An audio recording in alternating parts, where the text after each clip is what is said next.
24-25 KKRDBಯಿಂದ ಅನುದಾನದಲ್ಲಿ ತಂದಿರುವಂತ 11 ಬಸ್ಸು ಶೃಂಗಾರ ಮಾಡಿಕೊಂಡು ಆಹಾ ಹಳ್ಳಿ ಫಾರ್ಮ್ ನಿಲ್ದಾಣಕ್ಕೆ ಹರಪನಹಳ್ಳಿಯಿಂದ ಯಾವ ಹಳ್ಳಿಗೆ ಹೋಗ್ಬೇಕೋ ಆ ಬಸ್ಗಳೆಲ್ಲ ತಯಾರಿ ಆಗಿದೆ. ಇವತ್ತಿನಿಂದ ಹೊಸ ಯುಗ ಅಂತ ಹೇಳೋಕೆ ಕರೆಯಕ್ಕೆ ಇಷ್ಟಪಡ್ತೀನಿ. 2 ವರ್ಷದಿಂದ ನಮ್ಮ ಮಕ್ಕಳ ಕಷ್ಟವನ್ನು ನೋಡ್ತಾ ಇದೆ. ಟಾಪ್ ಮೇಲೆ ಕುತ್ಕೊಳ್ಳೋರು, ಆಮೇಲೆ ಕಂಡಕ್ಟ್ರು ಡ್ರೈವರ್ ಹತ್ರ ಜಗಳ ಆಡೋರು, ತುದಿಯಲ್ಲಿ ನಿಂತ್ಕೊಂಡು ಹೋಗ್ತಾ ಇದ್ರು ಫುಟ್ಬೋರ್ಡ್ ಮೇಲೆ. ಇವೆಲ್ಲ ನೋಡಿ ಇದಕ್ಕೆ ಏನು ಬಗೆಹರಿಸಬೇಕು ಅಂತ ಯೋಚನೆ ಮಾಡ್ತಾ ಇದ್ದಾಗ KKRDB ಅಲ್ಲಿ ಕೊಡಬಹುದು ಅಂತ ಮಾಹಿತಿ ಸಿಕ್ಕಾದಾಗ ನಾವು ಅದನ್ನು ತಂದ್ವಿ. ಅದನ್ನ KKRDBಯಲ್ಲಿ ನಾನು ತರೋದಕ್ಕೆ ಕಾರಣಕರ್ತರಾದ ನನ್ನ ತಮ್ಮನಾದ MP ರವೀಂದ್ರ ಅವರಿಗೆ ನಾನು ಇದನ್ನ ಕೃತಜ್ಞತೆ ಧನ್ಯವಾದಗಳನ್ನ ಹೇಳಕ್ ಇಷ್ಟಪಡ್ತೀನಿ. ಅವನು ಎಲ್ಲೇ ಇರಲಿ ನನ್ನ ಹೃದಯದಲ್ಲಿದ್ದಾನೆ. ಅವನು ಮಾಡಿ ಕೊಟ್ಟಿದ್ದಕ್ಕೆ ಇಷ್ಟನ್ನು ಅನುದಾನ ತರೋದಕ್ಕೆ ನನಗೆ ಅವಕಾಶ ಆಯಿತು. ಇಲ್ಲ ಅಂತಂದ್ರೆ ನಾನು ಪಕ್ಕದ ತಾಲೂಕು ರಾಣೆಬೆನ್ನೂರು, ಹರಿಹರ, ಜಗಳೂರು ತರ ಇರ್ಬೇಕಾಗ್ತಾ ಇತ್ತು. ಈ 371J ನಾನು 2018ರಲ್ಲಿ ಮುಖ್ಯಮಂತ್ರಿಗಳು ಆದೇಶ ಪ್ರತಿ ಇಟ್ಕೊಂಡು ಕ್ಯಾನ್ವಾಸಿಗೆ ಹೋದಾಗ ತುಂಬಾ ಜನ ಇದು ಎಲೆಕ್ಷನ್ ಗಿಮಿಕ್ಸ್ ಅಂತ ಹೇಳಿದ್ರು. ಪ್ರತಿಯೊಂದು ಎಸ್ಪೆಷಲಿ ವಿದ್ಯಾವಂತರಾಗಿರುವಂತ ನಮ್ಮ ತಾಂಡದ ಜನರು ಸಹ ನನಗೆ ಪ್ರಶ್ನೆ ಕೇಳಿದ್ರು. ಈಗ ಗೊತ್ತಾಯ್ತು, ರವಿ ತೀರ್ಕೊಂಡಾದ್ಮೇಲೆ ಆ ಆದೇಶ ಪ್ರತಿ ಬಂದಾದ್ಮೇಲೆ 2019 ಜನವರಿ 15ನೇ ತಾರೀಕು ನಾವು ಬಳ್ಳಾರಿ ಡಿಸ್ಟಿಕ್ಗೆ ಬಂದ್ವಿ. ಬಳ್ಳಾರಿಯಿಂದ ಮತ್ತೆ ವಿಜಯನಗರ ಡಿಸ್ಟಿಕ್ಗೆ ಬಂದ್ವಿ. ತೊಂದರೆ ಆಯ್ತು, ಇಲ್ಲ ಅಂತ ನಾ ಹೇಳೋಲ್ಲ. ಯಾಕಂದ್ರೆ ದಾವಣಗೆರೆಯಿಂದ ಬಳ್ಳಾರಿಯಿಂದ ವಿಜಯನಗರಕ್ಕೆ ಹೋದಾಗ ನಮ್ಮ ಡಾಕ್ಯುಮೆಂಟ್ಸ್ ಸರಿಯಾಗಿ ಕೆಲವೊಂದು ಸರಿಯಾಗಿ ಸಿಕ್ಕಿದೆ, ತೊಂದರೆ ನಮ್ಮ ಜನಗಳು ಅನುಭವಿಸಿದ್ದಾರೆ. ಆದ್ರೆ ನಿಜವಾಗ್ಲೂ 371J ಇಂದ ಹೈದರಾಬಾದ್ ಕರ್ನಾಟಕದಿಂದ ನಮ್ಮ ಮಕ್ಕಳಿಗೆ ಓದೋದ್ರಿಂದ ಹಿಡಿದು ಪ್ರತಿಯೊಂದು ಜಾಬ್ ತನಕನೂ ನಮಗೆ ಅನುಕೂಲ ಆಗ್ತಾ ಇದೆ. ಆಮೇಲೆ ಅನುದಾನ ನಾವು ತುಂಬಾ ಪಡ್ಕೊಂತ ಇದ್ದೀವಿ. ನಾವು ಹೇಗೆ ಮಾಡ್ಕೊಳ್ತೀವಿ ಅನ್ನೋದಕ್ಕೂ ಇದೆ. 7 ಜಿಲ್ಲೆಯಲ್ಲಿ ನಮಗೆ KKRDB ಬರ್ತಾ ಇದೆ. KKRDB 7 ಜಿಲ್ಲೆಯಲ್ಲಿ ಅತಿ ಹೆಚ್ಚಾಗಿ MLA 2 MLA 43 MLAಗಳಲ್ಲಿ 2 ಹೆಣ್ಮಕ್ಳು ಅತಿ ಹೆಚ್ಚಾಗಿ ಇಂಡೆಕ್ಸ್ ಇಂದ ನಾವು ದುಡ್ಡು ತಗೊಳ್ತಾ ಇದ್ದೀವಿ. ಒಬ್ರು ಕರಿಯಮ್ಮ ಅವರು ರಾಯದುರ್ಗ, ರಾಯಚೂರು, ದೇವದುರ್ಗ, ರಾಯಚೂರು ಡಿಸ್ಟ್ರಿಕ್ಟ್ನವರು ಅವ್ರು ತಗೊಂತಾ ಇದ್ದಾರೆ. ಎರಡನೇದು ವಿಜಯನಗರದಲ್ಲಿ ಅತಿ ಹೆಚ್ಚಾಗಿ ಹರಪನಹಳ್ಳಿ MLA, ಲೇಡಿ MLA ತಗೊಂತಾ ಇದ್ರು. ನಾವಿಬ್ರು ಕಾಂಪಿಟೇಷನ್ ಇಲ್ಲ. ಅತಿ ಹಿಂದೆ ಉಳಿದ ಪ್ರದೇಶ ದೇವದುರ್ಗ ಮತ್ತು ಹರಪನಹಳ್ಳಿ ಆಗಿರೋದ್ರಿಂದ ಇಂಡೆಕ್ಸ್ ಮೇಲೆ ನಾವು ಜಾಸ್ತಿ ತಗೊಳ್ತಾ ಇದ್ದೀವಿ. ಅದನ್ನ ನಾವು ಯಾವ ತರದಲ್ಲೂ ಪೋಲ್ ಇಲ್ಲದೆ 1 ಪೈಸಾ ಲೆಕ್ಕ ಹೇಳಿದ್ರು ನಮ್ಮ MD ಸಾಕು.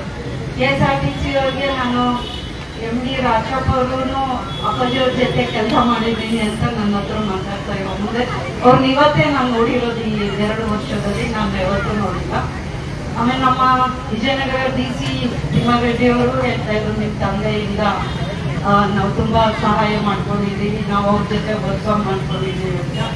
ಅವರಿಬ್ಬರಿಗೂ ನಾನು ಧನ್ಯವಾದಗಳನ್ನ ಹೇಳಕ್ ಇಷ್ಟಪಡ್ತೀನಿ. ಯಾಕಂದ್ರೆ ನಾನು ಯಾವಾಗ ಫೋನ್ ಮಾಡಿದ್ರು ಜಗಳ ಆಗ್ತಾ ಇದೆ, ಬಸ್ ಯಾವಾಗ ಕೊಡ್ತೀರಾ ಅಂತ.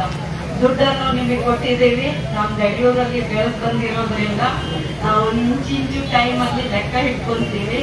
ಇಂಟ್ರೆಸ್ಟ್ ಕಟ್ಟಬೇಕಾಗುತ್ತೆ ನನಗೆ ಅಂತ ನಾನು ಹೇಳಿದ್ದೆ. ಇಲ್ಲ ದುಡ್ಡು ವಾಪಸ್ ಕೊಡಿ, ನೀವು ಬಸ್ ಕೊಡೋಲ್ಲ ಅಂತ ಅಂದಾಗ ಅವರು 2 ತಿಂಗಳು 3 ತಿಂಗಳ ಒಳಗೆ ನನಗೆ ಬಸ್ಸನ್ನು ಕೊಟ್ಟರು. ಇನ್ನು ಉಳಿದಿದ್ದ ದುಡ್ಡಿಗೆ ಏನ್ ಕೊಡ್ತೀರಾ ಅಂತ ಅವರು ಇಲ್ಲ ಮೇಡಮ್ ಇದು ಅಂತ ಅಂದಾಗ ಇಲ್ಲ 2 ಬಸ್ಸು ಸಿಟಿ ಬಸ್ ಕೊಡ್ತೀವಿ ಅಂತ ಒಪ್ಕೊಂಡಿದ್ದಾರೆ. ಬಟ್ ನಾನು ಬಾರ್ಗೇನ್ ಮಾಡಿದೆ, ನಾವು ಇಂಟ್ರೆಸ್ಟ್ ಹಾಕಿ ನೀವು 6 ತಿಂಗಳು ದುಡ್ಡು ಕೊಟ್ಟಿದ್ದೀವಿ, ಇಂಟ್ರೆಸ್ಟ್ ಹಾಕಿ ಎಕ್ಸ್ಟ್ರಾ 4 ಸೇರಿ 6 ಸಿಟಿ ಬಸ್ ಕೊಡಿ ಅಂತಂದೇಳಿ ನಾವು ಮಾತಾಡಿರೋಳು. ಬಾರ್ಗೇನ್ ಮಾಡಕ್ ನನಗೆ ಬರೋಲ್ಲ. ನಂದು ಯಾವುದೇ ವಸ್ತು ತಗೋಬೇಕಂದ್ರೂ ನಾನು ಯಾವತ್ತೂ ನನ್ನ ಲೈಫಲ್ಲಿ ಬಾರ್ಗೇನ್ ಮಾಡಿಲ್ಲ. ಬಟ್ ನಮ್ಮ ಮಕ್ಳಿಗೋಸ್ಕರ ನಾವು ಭಾಗ್ಯ ಮಾಡಿದ್ರೆ 4 ಬಸ್ ಎಕ್ಸ್ಟ್ರಾ ಕೊಡ್ಲಿ ಅನ್ನೋ ಒಂದು ಉದ್ದೇಶಕ್ಕೆ ಅವ್ರಿಗೆ 2 ಕೊಡ್ತಾರೆ, 3 ಕೊಡ್ತಾರೆ, 6 ಕೊಡ್ತಾರೆ ಗೊತ್ತಿಲ್ಲ. ಒಟ್ಟು ಮಾತ್ರ ಕಸ್ಕೊಳ್ಳೋದು ಮಾತ್ರ ನಿಜ. 6 ಬಸ್ ಅಂತ ಇಸ್ಕೊಳ್ತೀವಿ. 2 ಅಂತ ಅವರು ಪಕ್ಕ ಇದ್ದಾರೆ. ಇನ್ನು 4 ಬಸ್ಸು ನಾವು ಏನಾದ್ರೂ ಮಾಡಿ ತಗೊಳ್ತೀವಿ. ಅದ್ರ ಜೊತೆಗೆ ಇನ್ನೂ ಒಂದು ಮಾತು ಹೇಳಕ್ ಇಷ್ಟಪಡ್ತೀನಿ. ನಮ್ಮ KSRTC MD ಇನ್ನೊಬ್ರು ನಮ್ಮ ಬ್ಯಾಂಗ್ಳೂರ್ ಇದಕ್ಕೆ ಬಂದಿರುವಂಥವ್ರು ಅಂಬು ಕುಮಾರ್ ಅಂತ, ನಮ್ಮ ತಂದೆ ಜೊತೆಗೆ ಅವರು ಬಳ್ಳಾರಿಯಲ್ಲಿ ಕೆಲಸ ಮಾಡಿದ್ರಂತೆ. ನನಗೆ ಬರೋದಿಲ್ಲ, ಬಟ್ ನೀವು ನಮ್ಮ ಆಫೀಸಿಗೆ ಬಂದು ಕೇಳಿದ್ದಕ್ಕೆ 5 ಬಸ್ ಕೊಡ್ತೀನಿ ಅಂತ ಒಪ್ಕೊಂಡಿದ್ದಾರೆ. ಮತ್ತೆ ದಾವಣಗೆರೆ ಡಿಪೋ ಕೊಡ್ತಾರೆ. ಡಿಪೋ ಮಾತ್ರ ದಾವಣಗೆರೆ, ಬಟ್ ಅಡ್ಡೋಡೋದೆಲ್ಲ ನಮ್ಮ ಮಕ್ಕಳಿಗೆ ಡಿಪೋದಲ್ಲೇ 5 ಬಸ್ಸುಗಳು ಬರುತ್ತೆ. ಮೋಸ್ಟ್ಲಿ ಇನ್ನೊಂದು ವಾರ ದಿವಸ ಹಾಕ್ಬೋದು. ಎಲ್ಲಾನು ರೂಟ್ ಮ್ಯಾಪ್ ಹಾಕೊಡಿ ಅಂತ ಹೇಳಿದ್ರು. ರೂಟ್ ಮ್ಯಾಪ್ ಎಲ್ಲ ಹಾಕಿ ಕೊಟ್ಟಿದ್ದೀನಿ. ಮೊದ್ಲು 2 ಬಸ್ಸು 3 ಬಸ್ ಕೊಡ್ತಾರೆ, ಆಮೇಲೆ 2 ಬಸ್ ಕೊಡ್ತಾರೆ. ತೊಂದರೆ ಇಲ್ಲ, ಎಷ್ಟು ಬಸ್ ಬರುತ್ತೋ ಅಷ್ಟು ಬಸ್ಸನ್ನು ನಾವು ಮಕ್ಕಳಿಗೆ ಕೊಡ್ತಾ ಇದ್ದೀವಿ. ಅವರು MD ಅವರೇ ಹೇಳಿದ್ದಾರೆ 223 ಹಳ್ಳಿಗಳಿಗೂ ನಾವು ಬಸ್ಸನ್ನು ಕೊಡ್ತೀವಿ ಅಂತ ಹೇಳಿದ್ದಾರೆ. ಎಲ್ಲಾ ಹಳ್ಳಿಗೂ ಬರುತ್ತೆ. ಒಂಚೂರು ಹೆಚ್ಚು ಕಡಿಮೆ ಹಾಕೋದು, ಹಂಗೇನಾರು ಆಯ್ತು ಅಂದ್ರೆ ಮತ್ತೆ ಬರೋ ಬಸ್ಸಲ್ಲಿ ನಿಮಗೆ ಮತ್ತೆ ನಾವು ಬಿಡ್ತೀವಿ ಅಂತ ಹೇಳ್ತಾ, ಅದು ಏಪ್ರಿಲ್ ಮೇ ಅಷ್ಟೊತ್ತಿಗೆ ಬಸ್ಗಳು ಬರ್ತವೆ. ಅವು 2 ಬಸ್ ಎಕ್ಸ್ಟ್ರಾ ಬಸ್ ಪ್ಲಸ್ ನಾನು ಮತ್ತೇಳಿರೋದು 4 ಬಸ್ಸು. ಅವು ಇಷ್ಟು ಬಂತಂದ್ರೆ ನಮ್ಮ ಬಸ್ಸಿನ, ನಮ್ಮ ತಾಲೂಕಿನ ಬಸ್ಸಿಂದು ಆಲ್ಮೋಸ್ಟ್ ಅಲ್ಲಿ 80-90% ಅಷ್ಟು ಪ್ರಾಬ್ಲಮ್ ಸಾಲ್ವ್ ಆಗುತ್ತೆ. ಅದರಿಂದ ತೊಂದರೆ ಇಲ್ಲ. ವಿಶೇಷವಾಗಿ ಇದಕ್ಕೆ ಧನ್ಯವಾದಗಳನ್ನು ಹೇಳೋಕೆ ಇಷ್ಟಪಡ್ತೀನಿ. ನಮ್ಮ ಸಾರಿಗೆ ಸಚಿವರು ಆದ ರಾಮಲಿಂಗಾರೆಡ್ಡಿ ಸರ್ ಅವರು ಮತ್ತೆ KKRDB ಅಧ್ಯಕ್ಷರಾದ ಡಾಕ್ಟರ್ ಅಜಯ್ ಸಿಂಗ್ ಅವರಿಗೆ ವಿಶೇಷವಾಗಿ ಧನ್ಯವಾದಗಳನ್ನು ಹೇಳೋಕೆ ಇಷ್ಟಪಡ್ತೀನಿ. ಇನ್ನೊಂದು ನಮ್ಮ ಮೊರಾರ್ಜಿ ದೇಸಾಯಿ ವಸತಿ ಶಾಲೆಯದು ನಾವಿವತ್ತು ಶಂಕುಸ್ಥಾಪನೆ ಮಾಡಿದ್ವಿ. ಜೊತೆಗೆ ಆಶಾ ಕಾರ್ಯಕರ್ತರಿಗೆ ವಸ್ತ್ರ ವಿತರಣೆ. ಇದು ನಂದು ಕಾನ್ಸೆಪ್ಟ್ ಇರ್ಲಿಲ್ಲ. ಇದು ಕಾಮನ್ ಆಗಿ ನಡೆದೋಗುವಂತ ವಿಚಾರ. ಅಲ್ಲಿ ನಿಮ್ಮ ಡಿಪಾರ್ಟ್ಮೆಂಟ್ ಅಲ್ಲೇ ಕೊಡೋದು. ಬಟ್ ನಮ್ಮ ಡಾಕ್ಟರ್ ಪೃಥ್ವಿ ಸರ್ ಅವರು ಇವತ್ತು ಇಲ್ಲ, ನಮ್ಮ ಹೆಣ್ಮಕ್ಳಿಗೆ ನೀವೇ ಕೊಡ್ಬೇಕು, ಒಬ್ಬ MLA ಲೇಡಿ MLA ಆಗಿರೋರು ಹೆಣ್ಮಕ್ಳಿಗೆ ನೀವು ಕೊಡಿ ಅಂತ. ಇದರಲ್ಲಿ ಯಾವ ಗಿಮಿಕ್ಸ್ ಇಲ್ಲ. ಇದು ಡಾಕ್ಟರ್ ಕೊಡು ಅಂದಿದ್ದಕ್ಕೆ ನಾನು ನಿಮಗೆ ಕೊಟ್ಟಿದ್ದೇನೆ. ಸಾರಿ ಕೊಡ್ತಿರೋರು ನೀವು ಹೇಳಿದ್ದಕ್ಕೆ. ಯಾಕಂದ್ರೆ ಅದು ನಾವೆಲ್ಲ ರಾಜಕೀಯ ವ್ಯಕ್ತಿಗಳು ಆಗ್ತೀವಿ, ಇದು ಆಗ್ಬಾರ್ದು ಅಂತ ಒಂದು ಉದ್ದೇಶ.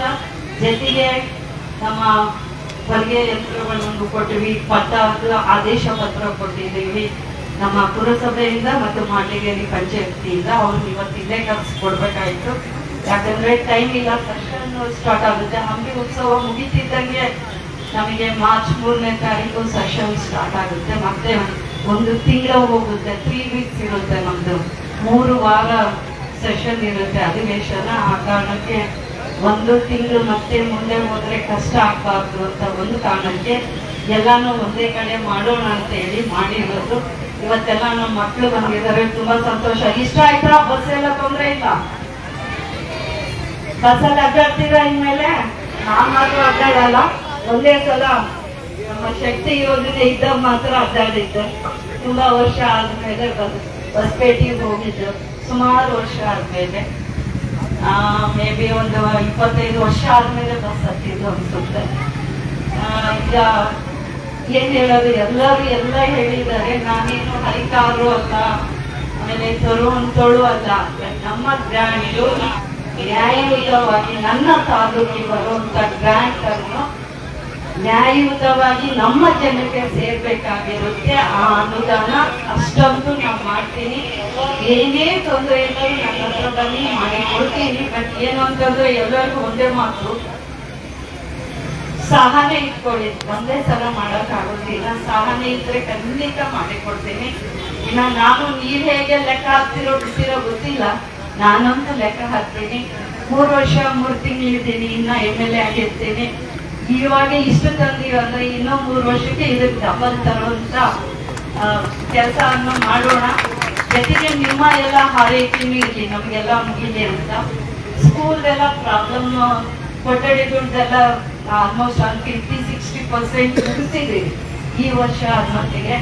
ಇನ್ನು 1 ವರ್ಷ 1.5 ವರ್ಷ ಮಟ್ಟಿಗೆ ಎಲ್ಲ ಮುಗಿದೋಗುತ್ತೆ. ರೋಡ್ಗಳು ಮಾಡ್ತಾ ಇದ್ದೀವಿ, ಎಲ್ಲಾ ಕಡೆಗೂ ರೋಡ್ ಮಾಡ್ತಾ ಇದ್ದೀವಿ. PWD ಇದರಿಂದ ನಮ್ಮ